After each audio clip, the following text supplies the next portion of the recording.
May be आप आगे NEET की प्रिपरेशन करोगे, आगे आप जेई की प्रिपरेशन करोगे, या मे बी आप यूपीएससी की प्रिपरेशन भी करोगे। क्या होती रिसोर्सेस, क्यों हमने इन चीजों को इंप्लीमेंट किया, और हमें सीबीएसई बोर्ड के लेवल पे या 10th लेवल पे हमें जानना क्यों जरूरी है। ये चीजें हमें पढ़ने से सिर्फ हमारे नंबर हमें नहीं बढ़ाते हैं, सिर्फ हमारा रिजल्ट अच्छा नहीं होता है, साथ में और क्या अच्छा होता है, हमारी नॉलेज पावर अच्छी होती है। सो हेलो बच्चों, welcome to the our channel NEET Kaka JEE foundation. And as you know that, ऊपर आका है, नीचे काका है, and here I am Prabhat Dwivedi, and we are starting a very interesting subject, social study और social science. As you know that कि बहुत से बच्चों के मन में ये क्वेश्चन रहता है या क्वेरी रहती है कि जो सोशल स्टडी होता है वो बहुत ही बोरिंग सब्जेक्ट होता है। देखिए, बोरिंग सब्जेक्ट बोलना इतनी बड़ी बात नहीं है, लेकिन उसके पीछे का जो रीजन है, जो उसके पीछे का लॉजिक है, वो ये है कि अगर मान लेते हैं, लाइक फॉर एग्जांपल, मुझे जाना है कहां पर, देहरादून। कहां जाना है बच्चों, मुझे जाना है देहरादून। तो अगर मैं देहरादून जाने की बात करता हूं और मुझे यही ना पता हो कि देहरादून क्या है, कैसे जाना है, कैसे नहीं जाना है, तो डेफिनेटली मुझे वो बोरिंग ही लगेगा। बट अगर मैं आपको बता दूं कि जब हम देहरादून जाएंगे तो वहां पर मुझे क्या देखने के लिए मिलेगा, मुझे वहां पर मिलेंगे बहुत सारे माउंटेन्स। Wow, interesting. अगेन मुझे क्या मिलेंगे, वहां बहुत सारी रिवर्स, बहुत सारे ऐसे व्यूज मिलेंगे, बहुत सारे ऐसे दृश्य देखने के लिए मिलेंगे जो शायद मैंने कभी सोचा नहीं होगा।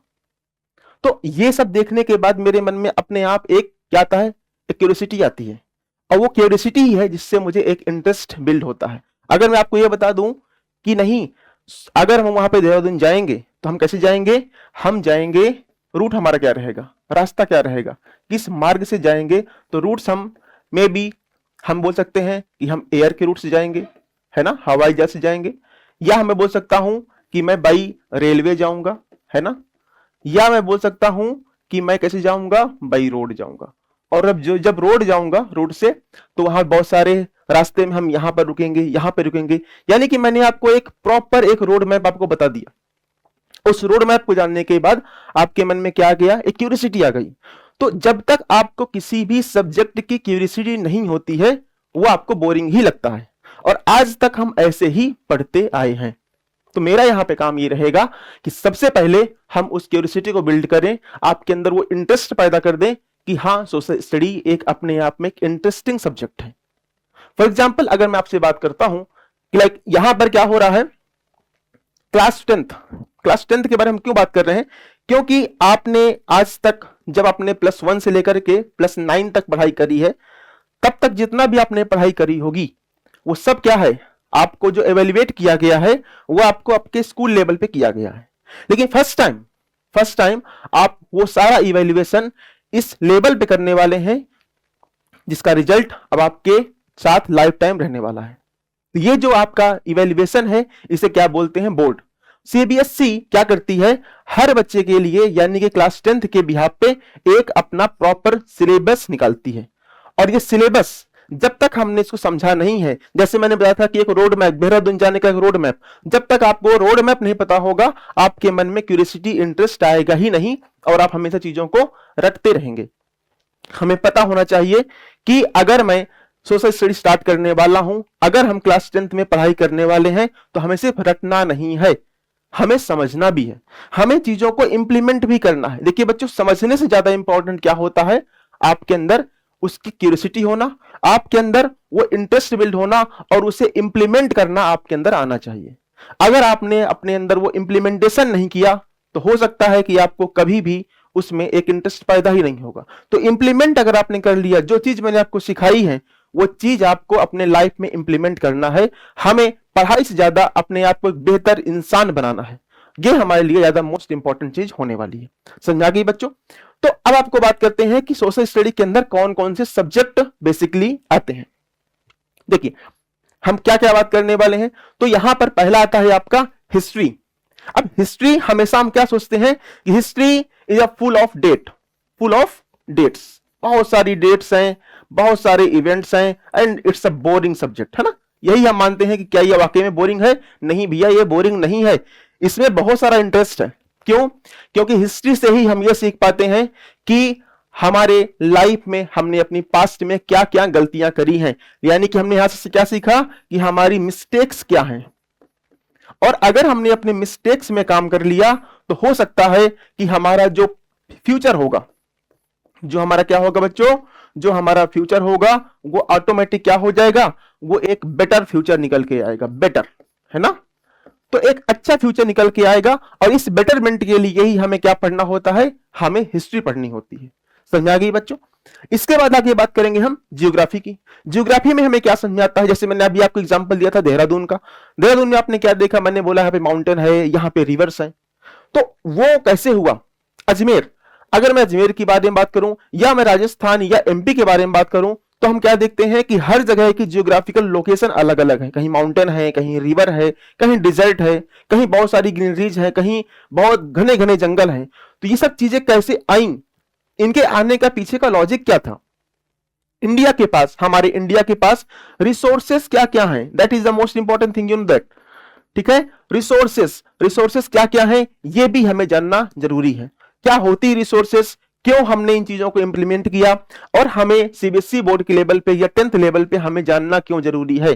क्योंकि एक अच्छा बच्चा तभी आगे सोसाइटी के लिए एक बेटर कर सकता है जब उसे पता हो कि हमारे पास रिसोर्स क्या है, कितने हैं और उसे हम कैसे खर्च कर सकते हैं। तो यह चीज जब तक हमको पता नहीं होगी, हम हो सकता है कहीं ना कहीं लैग कर रहे होंगे, डेफिनेटली। नाउ अब आगे बात करेंगे किसके बारे में, पॉलिटिकल साइंस के बारे में। पॉलिटिकल साइंस के बारे में बात करेंगे। ये क्या होती है भैया, हमेशा इलेक्शन होते हैं, प्रधानमंत्री या चीफ मिनिस्टर बनते हैं पूरे राज्य के, पूरे राज्य में आपके बनेंगे सीएम, एंड पूरे आपके कंट्री में क्या बनेंगे, पीएम बनते हैं, डेफिनेटली। सो इनका इलेक्शन कैसे होता है, ग्राउंड लेवल पे इलेक्शन होते कैसे हैं, इन इलेक्शन को समझने के लिए क्या होता है, कैसे लोग पहुंच के पार्लियामेंट में पहुंचते हैं, एमपी कौन होता है, एमएलए कौन होते हैं, ये सारे जो क्वेश्चंस हैं, ये जो सारे क्वेश्चंस हैं, ये सारे क्वेश्चंस का जवाब कहां मिलेगा आपको, पॉलिटिकल साइंस से मिलेगा। पार्टी कैसे बनती है, पार्टी के बनने के लिए मान लेते हैं अब हमें अभी क्या कर रहे हैं, हम अपने स्टार्टिंग कर रहे हैं, हम अपना फाउंडेशन बना रहे हैं। 9th और 10th को बच्चों फाउंडेशन इसलिए बोला जाता है क्योंकि यहां से बहुत सारी ब्रांचें आपकी ओपन होती हैं। आप उस चौराहे पे खड़े हो जहां से आपके पास हर दिशा में जाने के लिए, नॉर्थ में, साउथ में, ईस्ट में, वेस्ट में, हर दिशा में जाने के लिए आपके पास रास्ते हैं। अब उसे परखना है आपको कि आप किस फील्ड के लिए बने हो। मे बी आप आगे नीट की प्रिपरेशन करोगे, आगे आप जेई की प्रिपरेशन करोगे, या मे बी आप यूपीएससी की प्रिपरेशन भी करोगे। तो जिस फील्ड में आपका इंटरेस्ट होगा उस फील्ड को समझने के लिए फाउंडेशन बहुत जरूरी होता है। तो फाउंडेशन को समझने के लिए हम यहां पर समझ जाएंगे कि पॉलिटिकल साइंस में हमने क्या क्या देखा, पार्टी कैसे बनती है। मे बी आगे आप गए और आपको पार्टी बनानी पड़ी, तो पार्टी कैसे कैसे बनेगी, उन चीजों को भी आपको समझना बहुत जरूरी होता है, राइट। तो यहां पे हम सब चीजों को समझ लेंगे, पार्टीज क्या होती हैं, कैसे पार्टीज बनती हैं, सारी चीजें। नाउ अब आगे बात करेंगे इकोनॉमी, सबसे मोस्ट इंपॉर्टेंट थिंग, पैसा। बिना पैसे के आज तक कुछ हुआ है भला, है नहीं हुआ ना। तो पैसा बहुत जरूरी होता है, इसलिए पैसे को समझने के लिए हमारी जो गवर्नमेंट चलती है, हमारे जो पूरा जो देश हमारा चल रहा है, उसको पैसे कहां से मिलता है, उस पैसे को हम बैलेंस कैसे करते हैं, कंट्रोल क्या करते हैं, ये सब चीजें क्या होती हैं, जीडीपी क्या होती है, ये सारी चीजें आप कहां समझेंगे, इकोनॉमी में। तो पैसे को कहां खर्च करना है, इकोनॉमी, तो इसलिए इसको समझना भी जरूरी होता है। आई थिंक अब आपको हल्का हल्का समझ में आ रहा होगा कि इन चारों सब्जेक्ट में हम किसके बारे में बात कर रहे होते हैं, और आपको शायद इंटरेस्ट भी आ रहा होगा कि ये चीजें हमें पढ़ने से सिर्फ हमारे नंबर हमें नहीं बढ़ाते हैं, सिर्फ हमारा रिजल्ट अच्छा नहीं होता है, साथ में और क्या अच्छा होता है, हमारी नॉलेज पावर अच्छी होती है। तो यहां पे अगर मैं बात करूं कि क्या सिर्फ सोशल स्टडी रटने वाला सब्जेक्ट है, तो आंसर होगा क्या, नो, सब्जेक्ट सिर्फ रटने वाला नहीं है, इससे आपको नॉलेज भी आती है, नॉलेज आती है, और नॉलेज के बाद आप एक क्या हो, एक आप बेटर ह्यूमन बीइंग बनते हैं। ये आपको समझना बच्चा बहुत जरूरी है। जैसे जैसे मैं आगे चीजें को बढ़ाऊंगा, जैसे जैसे हम स्टार्ट करेंगे चैप्टर, आपको समझ में आएगा कि सोशल स्टडी को समझने के लिए बहुत ही अच्छा एक रोड मैप है। ओके, नाउ अब हम बात करेंगे लास्ट में, सीबीएसई में आपको एक मैपिंग पार्ट दिया गया है। मैपिंग का मतलब क्या होता है कि पूरा आपको मैप रहेगा, और मैप में आपके कुछ नंबर डिसाइड होंगे। अगर मैं मोटा मोटा बात करूं तो हिस्ट्री में आपको 2 मार्क्स का मैप फिक्स है, और अगर मैं बात करूं जियोग्राफी में तो आपका 3 मार्क्स का मैप फिक्स है। अगर आपने सिर्फ इन दोनों जो मैं बता रहा हूं आपको, हिस्ट्री में कहां से मैप आएंगे आगे हम डिस्कस करेंगे, एंड आपका जियोग्राफी में कहां से आएंगे वो भी हम डिस्कस कर लेंगे। तो अगर हमने इन दोनों को समझ लिया तो बेसिकली हमारा 5 मार्क्स सीबीएसई में फिक्स हो जाता है। और आप बोलेंगे कि सर ये कैसे? इसके लिए हमें सर्च करना पड़ता है, चीजों को देखना पड़ता है, कहां से मैप आता है, कितना मैप आता है। यानी कि आप समझ लीजिए कि पूरे सोशल स्टडी के सब्जेक्ट में हमें सब कुछ नहीं पढ़ना है, हमें सिर्फ क्रैक्स पढ़ना है, और वो क्रैक्स कौन देगा? उसको देने वाला मैं हूं। ठीक है, तो आपको बस मेरे साथ बने रहना है और सोशल स्टडी मेरे पे आप छोड़ दीजिए। 80 नंबर का ये पूरा पेपर होता है। कितने मार्क्स का होता है पेपर? ये आपका पूरा 80 मार्क्स का होता है। और अगर आपने बहुत ही पेशेंस के साथ, बहुत ही ऑनेस्टली अगर आपने पढ़ाई करी तो डेफिनेटली 80 में से 75 प्लस भी बच्चे मारते हैं। इसमें कोई बड़ा रॉकेट साइंस नहीं है कि सर 75 कैसे आएगा, बहुत इजीली आएगा, वो उसकी गारंटी मेरी है, मैं आपको दिलाऊंगा, बट आपको साथ में मेरे बने रहना है। ओके, नाउ अब हम स्टार्ट करते हैं यहाँ पे one by one subject. First of all we are discuss about the history and then geography, political science और आपका इकोनॉमी। ओके, यहां बात करते हैं हिस्ट्री। हमारे क्लास 10th में जो हमें सिलेबस दिया गया है सीबीएसई के द्वारा, वो आपके सामने यहां पे लिखा हुआ है। उसका जो पहला चैप्टर है, उस चैप्टर का नाम क्या है? The rise of nationalism in Europe. देखिए, समझने वाली बात यह है यूरोप के बारे में, भैया हम इंडिया में रहते हैं लेकिन हम यूरोप के बारे में बात क्यों कर रहे हैं? क्यों? क्योंकि कभी ना कभी जो इंडिया है वो क्या था? कॉलोनी था। और किसका था? ब्रिटेन का। और ब्रिटेन कहीं ना कहीं कहां पे आता है? यूरोप के अंदर आता है। तो अगर आपको समझना है कि हमारे इंडिया का हिस्ट्री कैसा है, तो आपको उससे पहले समझना पड़ेगा कि यूरोप में कोई भी इंसिडेंट, कोई भी इवेंट, कोई भी स्पार्क जनरेट कैसे हुआ था। क्योंकि हमारा जो कॉन्स्टिट्यूशन है वो कैसा है? बोरोइंग है। हमने बोरो किया है बहुत सारे सोर्सेस, तो वो बोरो करने के पीछे कहीं ना कहीं वो चीजें जनरेट हुई होंगी ना, फिर हमने वो आइडिया अपने पास बोरो कर लिया, कैरी कर लिया। तो जो आइडिया वहां जनरेट हुआ है, उस जनरेट के पीछे का आइडियोलॉजी क्या था, उसको समझने के लिए हमको समझना पड़ेगा कि यूरोप में नेशनलिज्म कैसे आया, यानी कि यूरोप के अंदर राष्ट्रीयता की भावना कैसे आई, कैसे हुआ कि ये हमारा देश है। जैसे हम बोलते हैं ना, we are the people of India, हमारे प्रियम्बल में लिखा भी है। तो वो we are the people of India की जो फीलिंग्स है वो आई कैसे, उसको आने के पीछे आपको समझना पड़ेगा कि भैया यूरोप में पहले नेशनलिज्म कैसे हुआ था। उसके बाद आपको समझना पड़ेगा कि यहां पे क्या हुआ है। ठीक है, तो ये हमारा पहला चैप्टर होगा जिसके बारे में हम बात कर रहे होंगे। नाउ अब आगे बात करेंगे नेशनलिज्म इन इंडिया। हमने बोला था ना अभी कि हम पहले यूरोप को समझेंगे, इसके बाद हम किसको समझेंगे? इंडिया के नेशनलिज्म को समझेंगे कि इंडिया में नेशनलिज्म कैसे आया, इंडिया में चीजें कैसे आगे बढ़ी। अगर मैं बात करूं गांधी जी का रोल क्या था, है ना, इसके बाद भगत सिंह आजाद जी का रोल क्या था, जितने भी हमारे लीडर्स रहे हैं जो हमारे इंडिपेंडेंस में जिन्होंने पार्टिसिपेट किया था, उनका रोल क्या था। तो ये सारे जो रोल्स हैं हम यहां पर समझने वाले हैं। और आपको बता दूं कि सीबीएसई के पॉइंट ऑफ व्यू से ये आपका जो चैप्टर है मोस्ट इंपॉर्टेंट है। नाउ जो आपका ये चैप्टर है ये भी आपका मोस्ट इंपॉर्टेंट, यानी कि यहां से क्वेश्चन हमेशा बनते ही बनते हैं, यहां पे कोई आपको इफ एंड बट नहीं करना है। ठीक है, इसके बाद आगे बात करेंगे जो हमारा थर्ड चैप्टर होगा वो कौन सा है? The making of the global world. यानी कि ग्लोबल वर्ल्ड में, ग्लोबल जो वर्ल्ड है, जो पूरा हमारा वर्ल्ड है वो कैसे अपने आप में बना।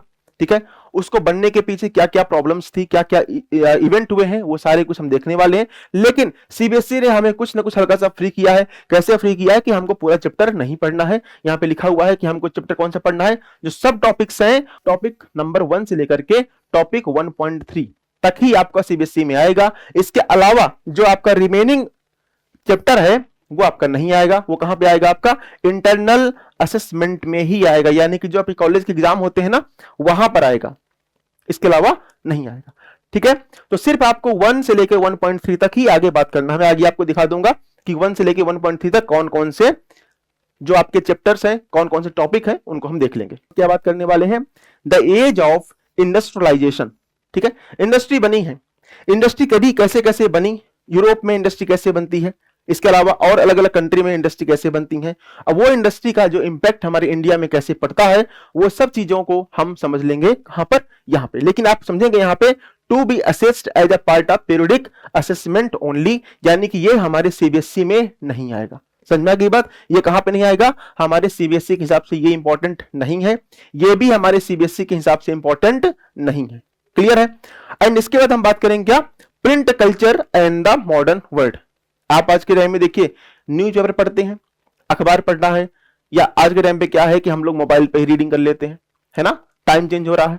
तो कैसे कैसे टाइम चेंज हुआ? क्या हमेशा से हमारे पास फोन थे? क्या हमेशा से हमारे पास न्यूज चैनल थे? या हमेशा से हमारे पास न्यूज़पेपर थे? नहीं। तो क्या किया हमने? हमने ये किया है कि स्टार्टिंग कभी ना कभी हुई होगी, चाइना में या किसी अलग कंट्री में चीजें जनरेट हुई हैं, वहां से चीजें निकल के फिर यूरोप पहुंची हैं, यूरोप के बाद वो धीरे धीरे हमारे इंडिया में आई हैं। तो ये जो पूरा एक पैटर्न है, वो पैटर्न ने क्या था, कैसे कैसे प्रिंटिंग कल्चर जनरेट हुआ, लोगों ने लिखना कैसे शुरू कर दिया, ये कैसे हमारा एक सोर्स ऑफ इंफॉर्मेशन बन गया, ये सारी इंफॉर्मेशन हम कहां पे लेंगे? कहां पे लेंगे हम लोग? Print culture and modern world के अंदर हम पढ़ रहे होंगे। और ये भी हमारे सीबीएसई पॉइंट ऑफ व्यू से क्या है? इंपॉर्टेंट है। ठीक है।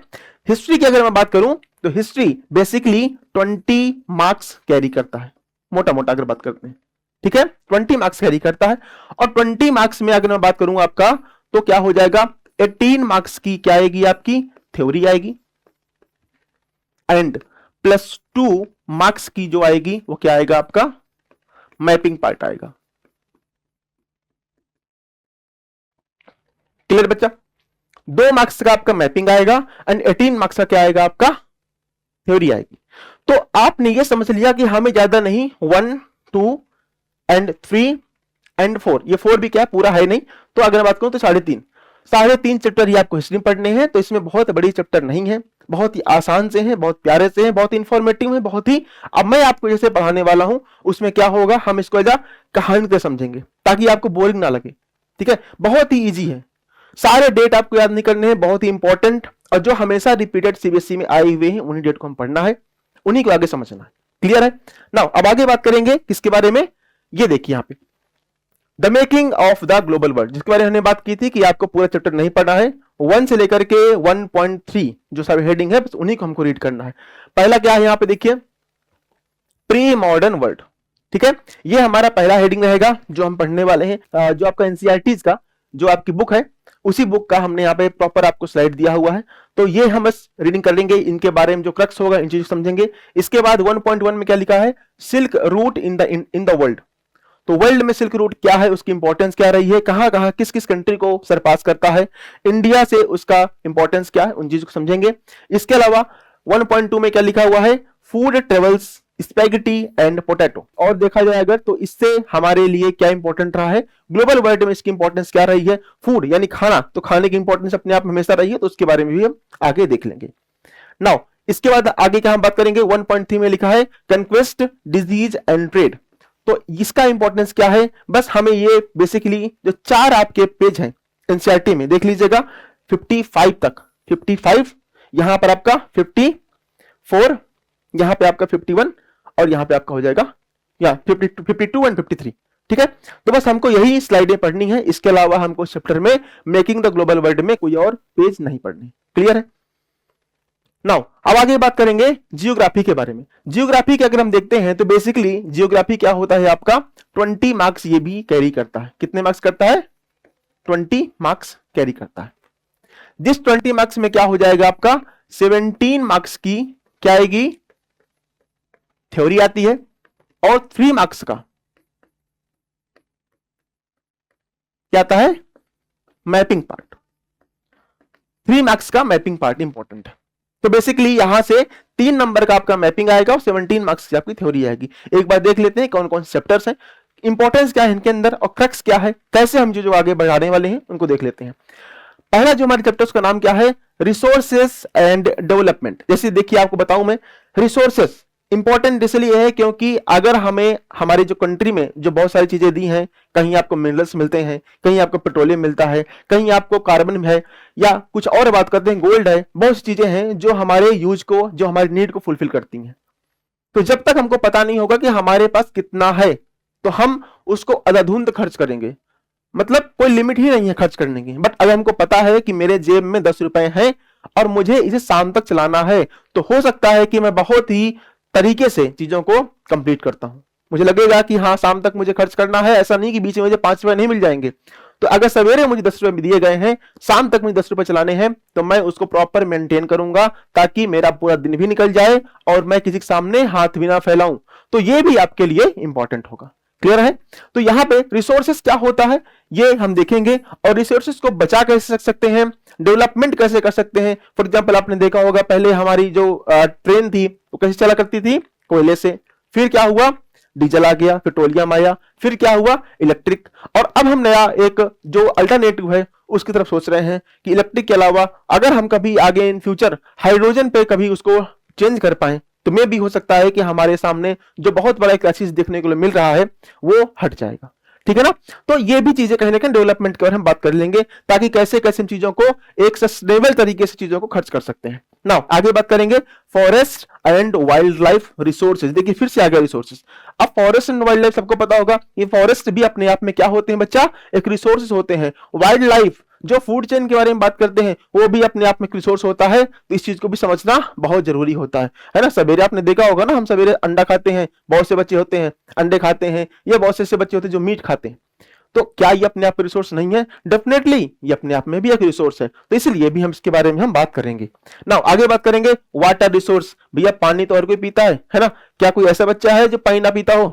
नहीं सब तो हम तो हवा खा के रहेंगे, ऐसा नहीं होता है।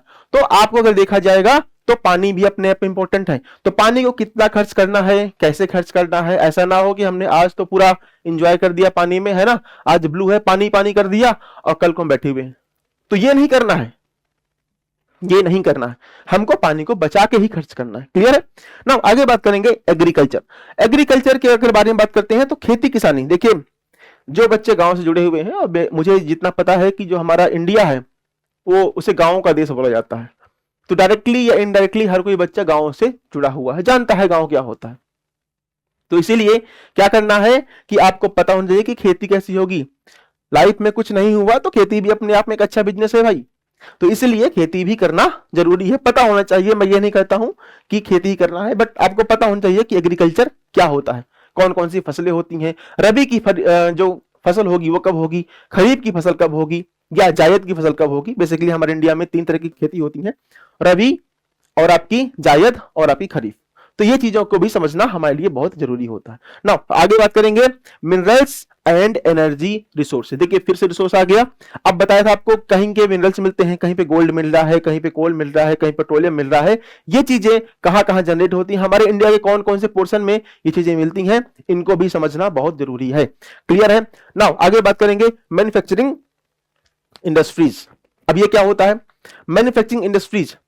कहीं पर रेलवे के बोगीज बन रहे होते हैं, कहीं पे कार बन रही होती हैं, कहीं पे साइकिल बन रही होती हैं। जो इंडस्ट्री है वो कैसे कैसे मैन्युफैक्चरिंग हब की तरह काम करती है। आपको पता होगा कि बेसिकली हमारे जो इंडिया में क्या होता है, 3 तरह के सेक्टर होते हैं। कितने होते हैं? 3 सेक्टर्स होते हैं। जो पहला सेक्टर होता है वो क्या होता है आपका, प्राइमरी सेक्टर होता है। जो दूसरा आपका होता है वो कौन सा है, आपका सेकेंडरी सेक्टर होता है। जो तीसरा होता है वो कौन सा, आपका टर्सरी सेक्टर होता है। तो जो मैन्युफैक्चरिंग इंडस्ट्री है वो आपका सेकेंडरी सेक्टर में आता है। ठीक है, सेकेंडरी सेक्टर में आपका मैन्युफैक्चरिंग इंडस्ट्री आता है। तो बेसिकली अगर मैं बात करूं ज्योग्राफी की, तो हमें यहां पर 6 हमारे प्रॉपर चैप्टर होंगे जिनको हम 1 बाय 1 करके समझेंगे। अब आपको समझ में आ गया होगा कि ये कोई हार्ड सा सब्जेक्ट नहीं है, बहुत इंटरेस्टिंग है, बहुत ही मजा आने वाला है। जो मैपिंग पार्ट होंगे वो भी हम आगे डिस्कस करने वाले हैं। क्लियर है? नाउ अब हम आगे बात करेंगे पॉलिटिकल साइंस के बारे में। इलेक्शन कैसे होते हैं, एमपी और एमएलए कैसे बनते हैं, है ना, चाचा विधायक हैं हमारे, तो वो विधायक जी कैसे बनते हैं उनको भी देखना भी जरूरी होता है। अब यहां पे देखिए पहला चैप्टर क्या होगा, पावर शेयरिंग। क्या है बच्चा? Power sharing. अब ये पावर कौन सा है, ये पावर है आपका डिवीजन ऑफ पावर। पावर को डिवाइड कैसे करते हैं, सो डिवीजन ऑफ पावर, ये समझना हमारे लिए इंपॉर्टेंट होता है। क्लियर है? अब डिवीजन ऑफ पावर क्या होते हैं, आपने देखा होगा ना कि एक सेंट्रल गवर्नमेंट होती है, देखा है ना आपने, सेंट्रल गवर्नमेंट होती है जहां पे कौन होते हैं, पीएम होते हैं। इसके बाद कौन सा होता है आपका, स्टेट गवर्नमेंट होता है, कौन होते हैं आपके, सीएम होते हैं। फिर लोकल लेवल पे होते हैं, लोकल लेवल पे कौन बनते हैं, हम बोलते नहीं है कि प्रधान जी, तो प्रधान जी कौन बनते हैं, लोकल लेवल पे बनते हैं। तो ये अगर देखा जाए तो ये भी जो है कैसे बनते हैं कैसे नहीं बनते हैं, हमने पावर को डिवाइड क्यों किया, उसके पीछे का रीजन क्या था, उन चीजों को समझेंगे कहां पर, पावर शेयरिंग वाले चैप्टर में। क्लियर है? इसके बाद हम आगे बात करेंगे फेडरलिज्म। फेडरलिज्म अगर देखा जाए बेसिकली तो extension model of the power sharing ये होता है कि हम चीजों को स्टेबल करने के लिए, कॉन्फ्लिक्ट कम से कम हो उनको कम करने के लिए क्या करते हैं, चीजों को कई फॉर्म में कई मॉडल में कन्वर्ट कर देते हैं। ठीक है, सेंट्रल गवर्नमेंट हो गया, स्टेट गवर्नमेंट हो गया, या अगर बात करूं कि लोकल लेवल पे हो गया। तो federalism division of power, basically अगर देखा जाए कि मल्टी लेयर ऑफ गवर्नमेंट जब मैं बात करता हूं तो फेडरलिज्म के अंदर आ जाती है ना। तो वो भी समझेंगे, और ये भी समझेंगे कि फेडरलिज्म जो वर्ड है हमारे इंडिया के लिए इंपॉर्टेंस क्यों है ना।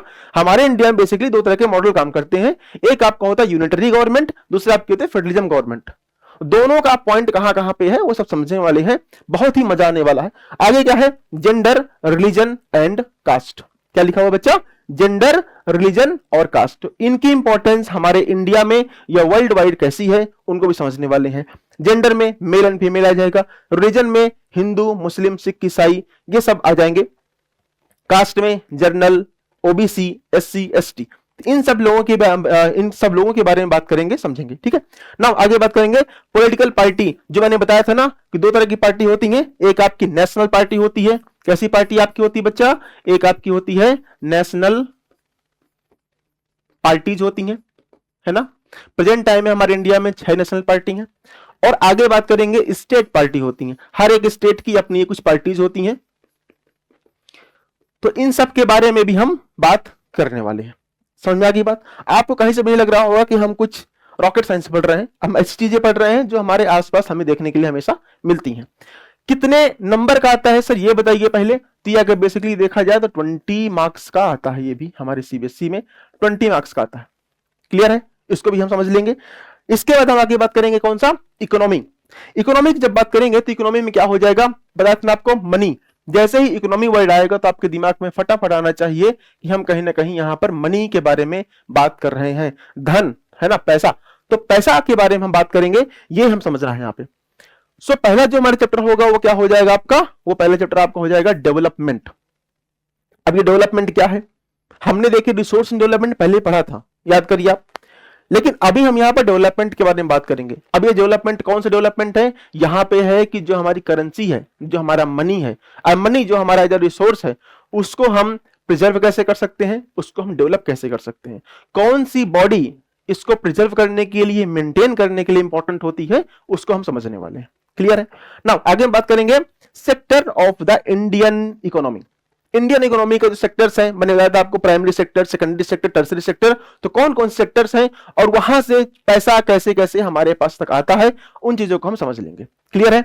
नाउ मनी एंड क्रेडिट, आपने देखा कभी पेटीएम पे 50 रुपए प्राप्त हुए, तो वो पेटीएम पे जो 50 रुपए प्राप्त होते हैं वो क्या है, पैसे का आना क्या होता है, क्रेडिट। पैसे का निकल जाना क्या होता है, डेबिट। ठीक है, मोटा मोटा सब समझते हैं। तो पैसे का जो आना है क्रेडिट है। तो ये कैसे काम करता है, कौन कौन सी बॉडी या हमारे इंडियन के जो हमारी इकोनॉमी है, उस इंडियन इकोनॉमी में कहां कहां से पैसा आता है और कहां कहां पैसा जाता है, ये सब समझेंगे हम कहां पर, मनी एंड क्रेडिट में। ओके, नाउ आगे बात करेंगे नंबर 4 हमारा होगा, इसमें क्या लिखा है, globalization and the Indian economy to be evaluated in the board examination. यानी कि लोग जो आपका ग्लोबलाइजेशन वर्ड है, अब इसमें हमें पूरा चैप्टर नहीं पढ़ना है। कौन सा चैप्टर पढ़ना है, ओनली हमें सब टॉपिक 2 पढ़ने हैं। पहला सब टॉपिक रहेगा व्हाट इज द ग्लोबलाइजेशन, और दूसरा पढ़ना है factors that have the enabled globalization. बस 2 ही हमारे टॉपिक्स होंगे जिनको हम पढ़ने वाले हैं। मैं भी आपको जो हमारी एनसीईआरटी की बुक है उसके कुछ पेज दिखाऊंगा जिसमें हमारे ये 2 टॉपिक कवर हो रहे हैं, बस उन्हीं को पढ़ना है। रिमेनिंग जो चैप्टर है ग्लोबलाइजेशन वर्ड का, को हम नहीं पढ़ेंगे। ठीक है, इसे हम क्या करेंगे, इसको हम नहीं पढ़ेंगे। क्लियर है। यहां से कितने मार्क्स की आती है, तो अगर देखा जाए सीबीएसई में ये भी आपका 20 मार्क्स का आता है। क्लियर बच्चा, 20 नंबर का आपको देखने के लिए मिलेगा। क्लियर है। नाउ अब हम आगे बात करेंगे, ये देखिए व्हाट इज ग्लोबलाइजेशन। ये आपका एनसीईआरटी की एसटीज बुक है, मैंने आपको यहां पे लेके आया हूं। 61 नंबर पेज में आपका न्यू एनसीईआरटी है। अगर उसके बारे में बात करेंगे तो यहां पर जो अभी लेटेस्ट एडिशन आएगा, मे भी उसमें कुछ नंबरिंग चेंज हो जाएगी, बट फिर भी ये जो अभी तक हमारे पास है उसको हम बात कर रहे हैं। तो व्हाट इज ग्लोबलाइजेशन, इसके बारे में हम पढ़ने वाले हैं। फिर हम आगे पढ़ने वाले हैं कि factors that have been enabled globalization. और ये अगर मैं बात करूं तो यहां पर पेज नंबर 61 से लेकर के 64 के बीच में जो भी पूरा कंटेंट होगा उसको हम पढ़ेंगे। इसके अलावा जो बाकी जो कंटेंट है वो हमारे इंटरनल असेसमेंट के लिए, यानी कि हमारे स्कूल लेवल पे इंपॉर्टेंट है, बाकी हमारे सीबीएसई बोर्ड के हिसाब से वो इतना इंपॉर्टेंट नहीं है तो उसको हम नहीं पढ़ेंगे। क्लियर है? तो बहुत ज्यादा चैप्टर्स हमारे पास नहीं है, अभी कुछ हमारे पास मैपिंग पार्ट रह गया है। मैपिंग पार्ट को एक बार देख लेते हैं कि मैपिंग पार्ट में जो मैंने बताया था कि आपको हिस्ट्री में, कहां पर हिस्ट्री में कितने मार्क्स की मैपिंग आएगी, मैंने बोला था यहां पर कि 2 मार्क्स की मैपिंग आएगी। क्लियर है? अब वो 2 नंबर कहां कहां से आएंगे उसके बारे में देख लेते हैं। फिक्स है, हमेशा रिपीट हुआ है, इससे बाहर आपको मैपिंग में जाने की जरूरत नहीं है। कभी ये मत सोचिएगा नहीं सर ये वाला मैप भी देख लूं, वाला मैप भी देख लूं, बाकी कोई भी मैप आपको देखने के लिए जरूरत नहीं है। ठीक है, समझते हैं। पहला क्या हो जाएगा, नेशनलिज्म इन इंडिया। सिर्फ इस चैप्टर से ही आपको मैपिंग मिलेगी देखने के लिए। कौन कौन सी मैपिंग मिल सकता है, यहाँ पे जो कांग्रेस के कुछ सेशन हुए थे, देखिए कांग्रेस का जो, अगर बात करूं कांग्रेस कब बनी है, तो कांग्रेस बेसिकली बनी है 1885 में, 1885 में कांग्रेस आपका बनी थी। उसके बाद से हर साल उसमें बहुत सारे क्या हुआ, सेशन हुआ करते थे, हर साल सेशन होते थे। और बट हमारे लिए जो इंपॉर्टेंट है वो सिर्फ हमारे 3 इंपॉर्टेंट है। कौन कौन से, पहला है 1920 का कलकत्ता अधिवेशन, दूसरा आपका 1920 का ही नागपुर अधिवेशन, इसके अलावा 1927 का मद्रास अधिवेशन। कहां कहां पे है, कैसे कैसे हैं, हमारे इंडिया में मद्रास कहां पे है, कलकत्ता कहां पे है या नागपुर कहां पे है, इन चीजों को हम समझ लेंगे। क्लियर है? नाउ आगे बात करेंगे सत्याग्रह मूवमेंट। आपको पता होगा सत्याग्रह मूवमेंट चलाने वाले बेसिकली मेन लीडर कौन थे, तो कौन थे आपके महात्मा गांधी जी। ठीक है, कौन थे आपके, गांधी जी थे। तो जो गांधी जी थे उन्होंने क्या क्या किया है इसके बारे में देख लेंगे। तो हमारे लिए इंपॉर्टेंट कौन कौन से हैं, पहला है आपका खेड़ा, चंपारण और अहमदाबाद। ये तो 3 इवेंट है, ये अगर देखा जाए तो आसपास ही हुए हैं, है ना, तो इनको समझ लेंगे। इसके अलावा हमें क्या देखना है, जलियांवाला बाग जो इंसिडेंट 1919 में हुआ था उसको देख लेंगे। और दांडी मार्च के पीछे, अगर आपसे मैं पूछूं कि दांडी मार्च किसने चलाया, आप कमेंट करिएगा, मुझे बताइएगा दांडी मार्च चलाने के पीछे का जो मेन लीडर थे, इंपॉर्टेंट जो लीडर थे, उनका नाम क्या था। ठीक है, कमेंट करना है, बताइएगा, मैं देखूंगा कि किसने सही जवाब दिया है। ओके, नाउ आगे हम बात करने वाले हैं यहाँ पे, फिर हम बात करेंगे जियोग्राफी के बारे में। जो जियोग्राफी के जब हम मैपिंग पार्ट के बारे में बात करते हैं तो बेसिकली यहां से 3 मार्क्स की, कितने मार्क्स की बच्चा, 3 मार्क्स की जियोग्राफी में मैपिंग आती है। अब कौन कौन से मैपिंग इंपॉर्टेंट है ये देख लेते हैं, क्योंकि सारे मैपिंग आपको देखने की जरूरत नहीं है, कुछ ही मैपिंग और जो इंपॉर्टेंट है बस उन्हीं को देखने की जरूरत है, जो हमारे सीबीएसई के लिए इंपॉर्टेंट है। क्लियर है? पहला आएगा आपका वाटर रिसोर्स। वाटर रिसोर्स इसका मतलब क्या है, हमें बहुत सारे डैम्स देखने पड़ेंगे। वैसे हमारे इंडिया में तो बहुत सारे डैम्स हैं जो हमारे लिए छोटे बड़े लेकर के बहुत सारे हैं, लेकिन क्या हमें सभी देखने हैं, नहीं, हमें कुछ ही देखने हैं जो हमारे सीबीएसई के सिलेबस में दिया हुआ है। पहला कौन सा है आपका, सलाल, फिर कौन सा है, भाखड़ा नांगल, टिहरी, राणा प्रताप सागर, सरदार सरोवर, हीराकुंड, नागार्जुन सागर और तुंगभद्रा। ये जितने आपके डैम आपको देखने के लिए मिल रहे हैं, ये सब के सब किस किस रिवर में है वो हम देखेंगे, किस स्टेट में है वो हम देखेंगे, और इनका इंपॉर्टेंस क्या है वो भी हम देखेंगे। इनको मैप में हमको लोकेट करना आना चाहिए, दैट्स इट। इससे ज्यादा हमें कुछ भी समझने की जरूरत नहीं है। इनकी फिक्स पैटर्न है, देखिए सारा कुछ फिक्स है, इसमें कुछ भी ऐसा है नहीं। एग्रीकल्चर पार्ट की अगर बात करते हैं तो एग्रीकल्चर में इंपॉर्टेंट क्या क्या जो हमारे सीबीएसई में दिया है, major area of rice and wheat. देखिए गेहूं और चावल हर कोई खाता है ना, चावल कहीं चावल ज्यादा खाते हैं, कहीं पे गेहूं ज्यादा खाए जाते हैं। तो कहां पे चावल ज्यादा पैदा होते हैं, कहां पे गेहूं ज्यादा पैदा होते हैं, इनको भी आपको मैप में लोकेट करना आना चाहिए, तो ये भी हमारे लिए इंपॉर्टेंट है। इसके अलावा largest major producer state of sugar cane, tea and coffee. Coffee कहां पर सबसे ज्यादा पैदा होगी, शुगर केन या चाय कहां कहां पैदा होता है, ये भी आपके मैपिंग पार्ट के लिए इंपॉर्टेंट होता है, ये हम जान लेंगे। रबर, कॉटन और जूट, ये जितने भी आपको क्रॉप देखने के लिए मिल रहे हैं, जितने भी आपको फसल देखने के लिए मिल रही है, इनको मैप में लोकेट करना आपको आना चाहिए कि कौन कौन से स्टेट के अंदर शुगर केन आपको देखने के लिए मिलेगा, कॉटन देखने के लिए मिलेगा। बहुत ही सही है। ठीक है, आगे बात करेंगे मिनरल्स एंड एनर्जी रिसोर्सेस। ठीक है, ये कौन कौन से हैं यहां पे देखते हैं। जब मैं आयरन ओर्स के बारे में बात करता हूं तो आयरन ओर्स कौन कौन से स्टेट में मिलते हैं, उसमें भी कुछ सब आपके साइट होती हैं जिनके कुछ बेसिकली लोकल नाम होते हैं। वो नाम कौन कौन से हैं, मयूरभंज, दुर्ग, है ना, इसके बाद बेलाडीला, बेल्लारी और आपका कुद्रेमुख। ये जितने भी आपके साइट्स हैं, ये साइट आपके सीबीएसई में मल्टीपल टाइम रिपीट हुए हैं, तो आपको पता होना चाहिए कि ये सारी जो साइट्स, पहली बात आपको पता होना चाहिए कि जो साइट्स हैं ये किसकी हैं, ये साइट्स हैं आपकी आयरन ओर्स की। फिर आपको पता होना चाहिए कि ये साइट्स कौन कौन से स्टेट में हैं, वो भी हम लोकेट करके आपको आगे समझा देंगे। क्लियर है? कोल माइंस के बारे में बात करेंगे तो यहां पे क्या हो जाएगा, रानीगंज, बोकारो, तलचर और नवेली। तो कोल यानी कोयला, अब कोयले के भी सब अगर देखा जाए सब पार्ट होते हैं, है ना। एंथ्रासाइट होता है, बिटुमिनस होता है, पीट होता है, लिग्नाइट होता है। ये सारे जो कोयले होते हैं कहां कहां मिलते हैं, इनको हम देख लेंगे वन बाय वन करके, और इन साइट्स को भी समझ लेंगे कि कौन कौन से स्टेट में साइट्स पाई जाती हैं। जब मैं बात करता हूं कोल फील्ड की, तो डिगबोई हो जाएगा, इसके अलावा नहरकटिया, मुंबई हाई, बेसिन, कलोल और अंकलेश्वर। ये सारी जो साइट्स हैं, ये साइट्स कहां कहां पे हैं, और पेट्रोलियम इनसे मिलता है। इन सब चीजों को भी हम समझ लेंगे। सीबीएसई में ये चीज कई बार रिपीट हो चुकी है। नाउ आगे बात करेंगे लोकेट इन लेबल पावर प्लांट। अब पावर प्लांट कौन कौन से हैं, तो यहां पे समझ लेते हैं कि थर्मल पावर प्लांट में क्या हो जाएगा आपका नामरूप, सिंगरौली और आपका रामागुंडम। ये जो है आपके थर्मल पावर प्लांट के लिए इंपॉर्टेंट होते हैं। न्यूक्लियर में आपका नरोरा, ककरापार, तारापुर और कलपक्कम, ये सारे इंपॉर्टेंट होते हैं जो हमारे सीबीएसई पॉइंट ऑफ व्यू से इंपॉर्टेंट हैं। ठीक है बच्चा। नाउ लास्ट में यह आएगा आपका मैन्युफैक्चरिंग इंडस्ट्री के बारे में बात करेंगे। अब मैन्युफैक्चरिंग इंडस्ट्री में कौन कौन से मैन्युफैक्चरिंग इंडस्ट्रीज हमारे लिए इंपॉर्टेंट हैं, ये सारी साइट्स लिखी हुई हैं। बहुत सारा टफ नहीं है, बहुत सिंपल सी हैं, है ना। ये सिर्फ नाम है जो हम जब पढ़ेंगे, जब मैं आपको मैपिंग कराऊंगा तो आपको आराम से सारे जो साइट्स हैं वो याद हो जाएंगे। फॉर एग्जाम्पल पुणे कहां पे पड़ता है, हर बच्चे को पता है। नोएडा कहां पे, हैदराबाद कहां, मुंबई कहां, चेन्नई कहां, तिरुवनंतपुरम कहां पे, बोकारो, सलेम, दुर्गापुर, इंदौर, कानपुर, कोयम्बटूर, सूरत, ये लगभग आपको पता है ना। बट फिर भी जो ऐसी चीजें हैं जो आपको आई थिंक आइडिया नहीं होगा, वो मैं आपको करा दूंगा। क्लियर है, इसमें छूटेगा कुछ भी नहीं, आपको सब कुछ वन बाय वन एक सीक्वेंस में कराया जाएगा, ताकि आपको बहुत ही इजी वे में हर चीज समझ में आपको आ जाएगी। क्लियर है। लाइफलाइंस ऑफ नेशनल इकोनॉमी, ये क्या होता है? देखिए हमारी जो नेशनल इकोनॉमी है उसको अगर वन पॉइंट से लेकर के दूसरे पॉइंट में लेकर जाना है तो क्या चाहिए होते हैं, बीच में चाहिए होता है ट्रांसपोर्टेशन। अब ट्रांसपोर्टेशन वो एयर का भी हो सकता है, ट्रांसपोर्टेशन वो रोड का भी हो सकता है, ट्रांसपोर्टेशन वो आपका रेलवे का भी हो सकता है, या शिप का भी हो सकता है। अब इनमें कौन कौन सी साइट्स हमारे इंडिया के इंपॉर्टेंट है, तो अगर बात करते हैं मेजर सी पोर्ट, है ना, बंदरगाह जिनको हिंदी में बोलते हैं।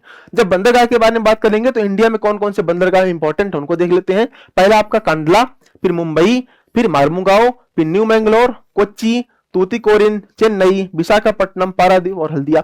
ये सारे जो पोर्ट हैं वो हमारे लिए इंपॉर्टेंट है। और इसमें ये मत सोचिए कि सर इतना बड़ा सिलेबस है, नहीं, ये बहुत छोटा सिलेबस है। एक या दो बार जब मैपिंग करेंगे ना तो ये बहुत ही आपके एकदम टंग पे याद रहेंगे कि एकदम मैं पूछूंगा तूतीकोरिन कहां बता देंगे, मैं बोलूंगा मार्मुगांव कहां बता देंगे, बहुत इजी रहेगा। ठीक है। इंटरनेशनल एयरपोर्ट बहुत सारे हैं हमारे इंडिया में, लेकिन हमें सिर्फ और सिर्फ कुछ इंपॉर्टेंट और सिलेक्टेड ही पढ़ना है जो मोस्ट इंपॉर्टेंट है, जिसमें आपका अमृतसर वाला पड़ जाता है। फिर दिल्ली का हर बच्चे को पता है, दिल्ली में कौन सा है, ये एयरपोर्ट है, कभी न कभी कोई ना कोई बच्चा गया भी होगा, है ना। मुंबई में, चेन्नई में, कोलकाता में और हैदराबाद में। ये आपका हुआ कंप्लीट सिलेबस।